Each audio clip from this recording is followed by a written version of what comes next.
नमस्कार, मी Poonam. News uncut मध्ये आपलं स्वागत. या बातमीपत्रात आपण आढावा घेणार आहोत पुण्यातील काही महत्त्वाच्या घडामोडींचा. आपण लवकरच अर्थ खात्याचा कारभार स्वीकारणार असून येत्या 3 मार्चला राज्याचा अर्थसंकल्प सादर करू, अशी माहिती अर्थमंत्री अजित पवार यांनी बारामतीत बोलताना दिली आहे. शिंदे आणि फडणवीस यांना विश्वासात घेऊन हा अर्थसंकल्प तयार करणार असल्याचं देखील पवार यांनी म्हटलंय. बारामतीत अजित पवारांच्या हस्ते अष्टविनायक ज्वेलर्स या फर्मचे उद्घाटन पार पडले. त्यावेळी अजित पवार बोलत होते. जयेश मुरकुटे सोशल फाउंडेशन तर्फे पुण्यात आयोजित फॅमिली रन 3.0 या मॅरेथॉनला राष्ट्रवादी काँग्रेस पक्षाचे अध्यक्ष शरद पवार यांनी आज हिरवा झेंडा दाखवलाय. कार्यक्रमाचे आयोजन राष्ट्रवादी काँग्रेस पार्टीचे कोथरूड कार्याध्यक्ष जयेश संजय मुरकुटे यांनी बाणेर आणि बालेवाडी परिसरात केले. तसेच या कार्यक्रमाला पुणे राष्ट्रवादी काँग्रेस अध्यक्ष प्रशांत जगताप आणि कार्यकर्ते देखील उपस्थित होते. पुण्यात भरलेल्या भीमथडी जत्रेला आज राष्ट्रवादी काँग्रेस शरदचंद्र पवार पक्षाचे अध्यक्ष शरद पवार यांनी हजेरी लावली.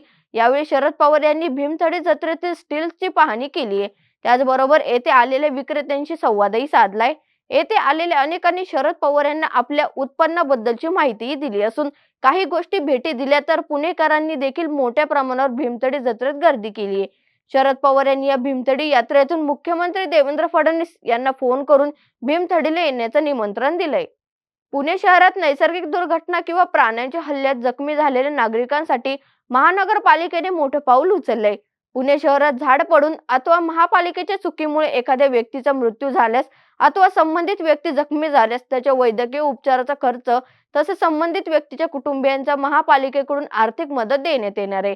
त्याबाबतचा प्रस्ताव तातडीने स्थायी समितीत सादर करण्याचे आदेश महापालिका आयुक्त डॉक्टर राजेंद्र भोसले यांनी आरोग्य विभागात दिलेत.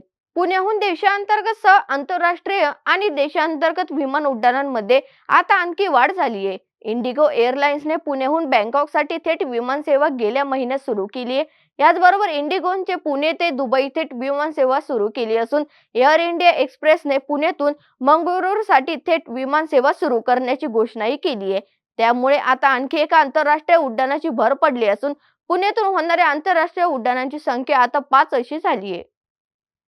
पिंपरी चिंचवड मधील वाकड पोलीस ठाण्याच्या हद्दीत गहाळ आणि चोरीला गेलेले 120 मोबाईल मूळ मालकांना पोलिसांनी परत केलेत. बहुतांश चोरीला गेलेले मोबाईल हे परराज्यात ऍक्टिव्ह होते. 120 मोबाईल पैकी काही मोबाईल ज्या व्यक्तीला विकले गेले त्यांच्याशी संपर्क साधून कायद्याचा धाक दाखवून परत आणण्यात पोलिसांना यश आलं आहे. वारजे भागात टोळक्याने वैमनस्यातून तरुणावर कोयते कुऱ्हाडीने हल्ला केल्याची घटना घडली आहे. टोळक्याने केलेल्या हल्ल्यात तरुण गंभीर जखमी झाला असून रहिवाशांवर कोयते उगारून टोळक्याने दहशत माजवली आहे. या प्रकरणी 6 ते 7 जणांविरुद्ध पोलिसांनी गुन्हा दाखल केलाय. तर याबाबत जुबेर करीम शेख यांनी वारजे माळवाडी पोलीस ठाण्यात फिर्याद दिली आहे. पिंपरी चिंचवड गुन्हे शाखेच्या अंमली पदार्थ विरोधी पथकाने गांजा विक्री प्रकरणी एका व्यक्तीस अटक केली आहे. त्याच्याकडून 214 ग्रॅम वजनाचा गांजा जप्त करण्यात आला असून ही कारवाई आज चव्हाणनगर तळवडे येथे झाली आहे. संतोष देवराम कांबळे असे अटक करण्यात आलेल्या व्यक्तीचं नाव आहे. या प्रकरणी पोलीस अंमलदार गोविंद डोके यांनी देहूरोड पोलीस ठाण्यात फिर्याद दिली आहे. वेळ झाली पुणे कनेक्ट मध्ये इथे थांबण्याची. पाहत रहा न्यूज अनकट.